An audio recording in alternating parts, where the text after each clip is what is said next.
shifters, entrepreneurs on the move, with your host, Amanda Barr, bringing you power-packed 15-minute conversations with entrepreneurs who share their stories of shifting in life and business to keep on the move. Welcome to the show. This is your host, Amanda Barr, and boy, do we have an incredible shifter with us today. I have Casey Chohan, founder of CFO of Together CFO, where they create tax structures, not loopholes. And you don't want to miss what he's going to share with us today.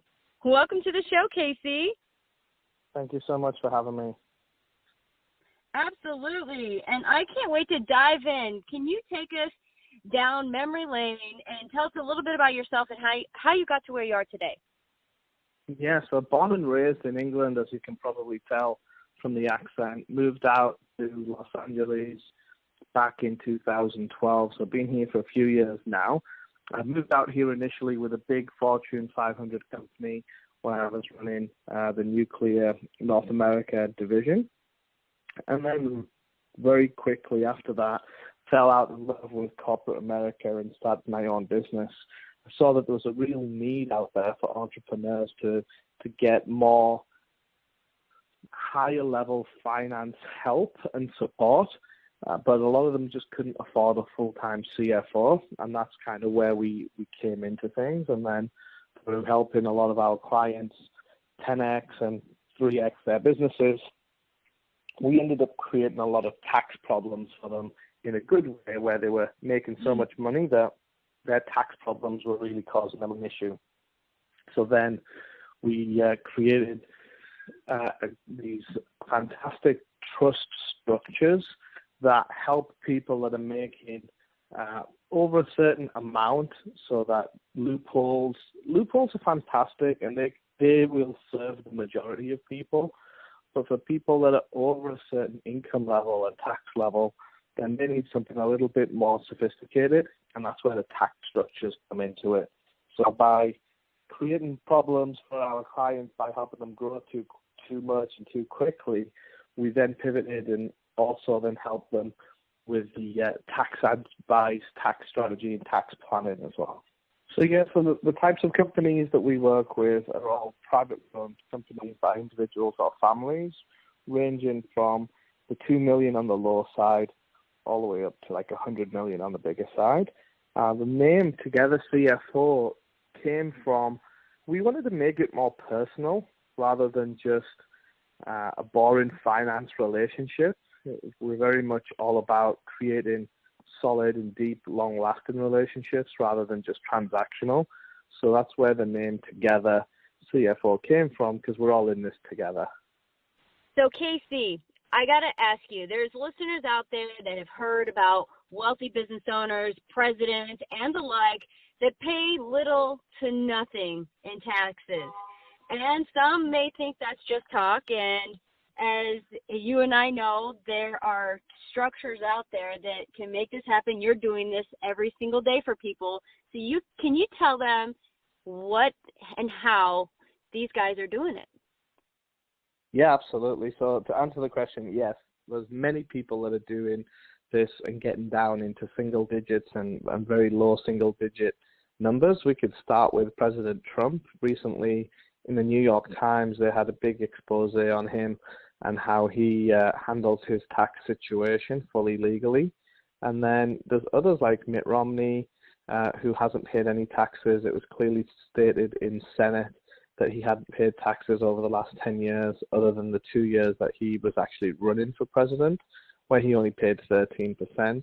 And then there's people that openly come out in public and talk about this, like Warren Buffett, who was on ABC News, and he was complaining about taxes and saying that he pays half the rate that his secretary pays, which is 17%, and complaining that it's not his fault and that it's the law that's written that way that allows the rich elite and the powerful people that know the system and have that knowledge to navigate that system. How they do it is through a multiple tiered structure of trusts, and more specifically, these are 1041 complex trust structures, and they're based on common law principles, which have different rules and regulations from the 99% of people that just follow the regular 1041 tax code and use regular accounting GAAP principles,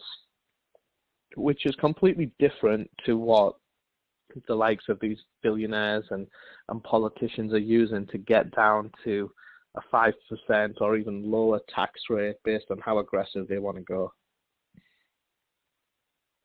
Amazing, amazing. I mean, what's possible for businesses just by having some additional knowledge and information.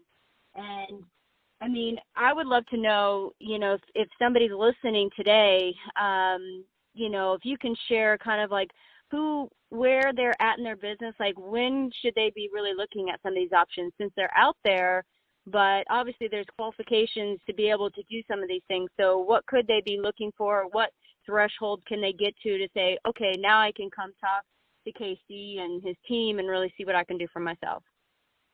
Generally speaking, if they're paying over $200,000 a year in taxes, then it will definitely make sense for them to try and find a structure like what we create.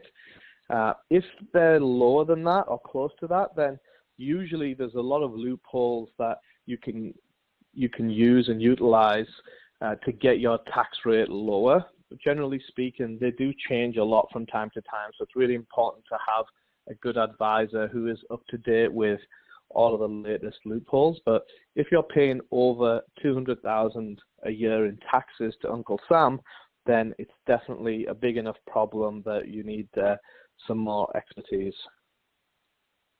Yeah, I mean, the whole tax law is quite complex, and it does change a lot. Are there any shifts that you're seeing? I mean, I know we went through a shift in the last year or two in the tax law for businesses.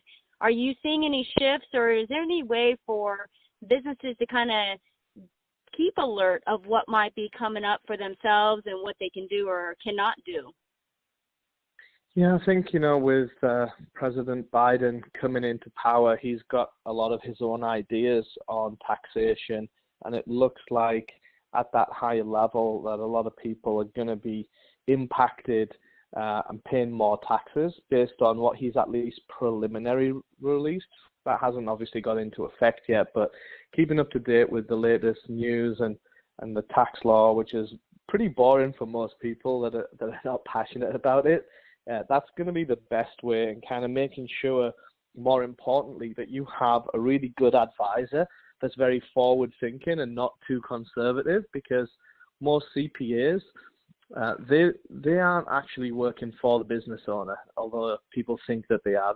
They're working, and their job is just to make sure that taxes are calculated and paid. That doesn't necessarily mean that you're going to be getting all of the benefits that you could. So I would definitely advise people to shop around and get a good recommendation for a CPA that's going to be more flexible in being able to apply a lot of the rules out there.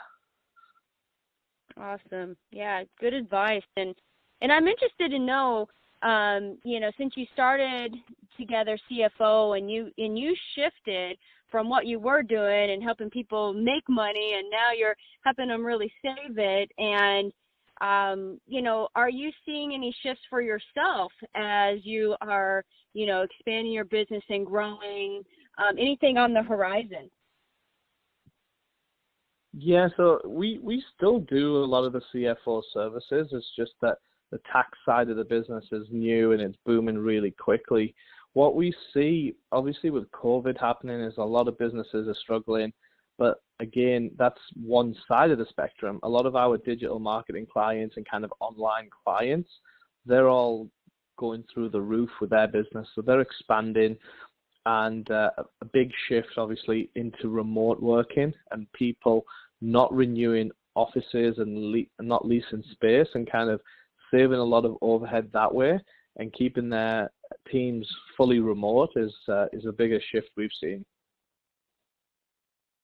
Yeah, there's been a lot of changes, and it'll be interesting to see what the impact is, 6 months, a year from now.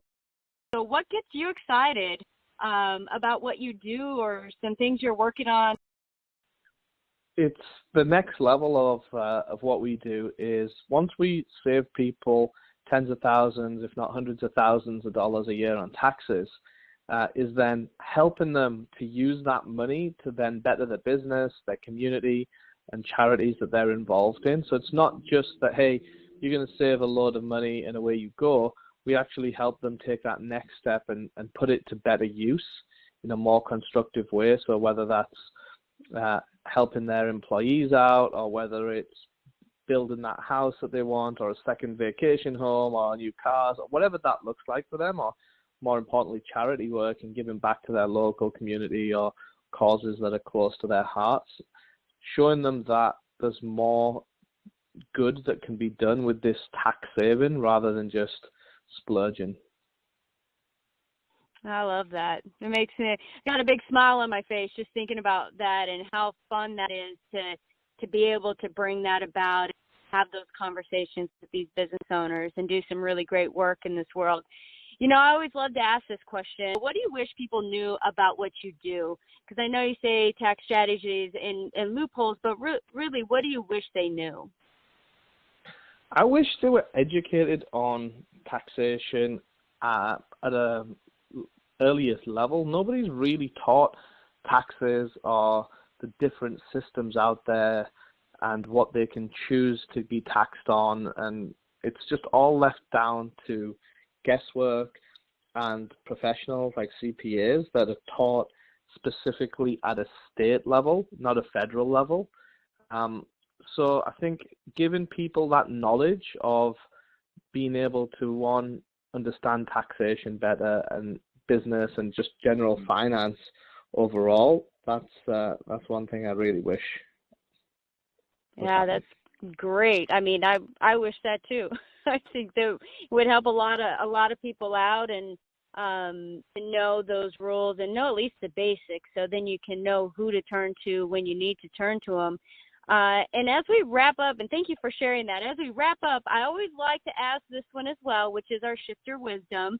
And this show's all about the shifts we take in life and business and what keeps us on the move. So my question for you is, what's your wisdom for keeping on the move? It could be something for yourself or something that has kept you moving forward. Journaling. Every morning I do what they call it the 4-minute journal, where I write down something that I'm grateful for, 3 things I want to achieve today, and then at the end of the day I write in what 3 things happened that I'm grateful for as well. So just having that day start and end with gratitude and having a quick to-do list always keeps me grounded and moving forward. Awesome. And I think all of us could, benefit from that nugget of advice. Thank you for sharing that. That's really awesome. I like that a lot. I'm sure you're going to have people interested and they're going to want to know, like, I want to be able to find out more information. So how do they either, 1, follow you, or 2, get in touch with you? And I did see you do have a podcast, so maybe you can share a little bit about your podcast as well. Yeah, so if they want to reach out to me, the best way to do that is just through the website, togethercfo.com. And we actually do have a little tax calculator on there as well. So you could plug in your numbers and you could see how much you've been overpaying and potentially could save. Again, on the website, there's links to the podcast, which is the CEO Story, where we help people share their golden nuggets of success to help a wider audience kind of learn from their mistakes and their good decisions as well. And that's available on all of the podcast platforms, on Apple, Spotify, and YouTube. Amazing. It's been such a pleasure today, Casey. Thank you so much for being on the show, and such great, valuable information. And I hope people go back and listen to it again and really find out what's possible for them in their business and what they can do going forward. If they're not there yet, hey, when you get there, now you've got something to do. So thank you so much. You're welcome. Thank you for having me on. Absolutely. And for all those listening today, keep on the move. We hope you enjoyed the episode today. We appreciate each one of you for listening and hope you left inspired and motivated to keep on the move. If you think this episode might help or inspire someone else, please share. Don't forget to subscribe and keep in the loop to hear more incredible stories of entrepreneurs like yourself on the move. Thank you for our supporters, RTB Capital Group, Financial Powerhouse, Callcast, and Power Podcasting. Now, get out there and keep on the move.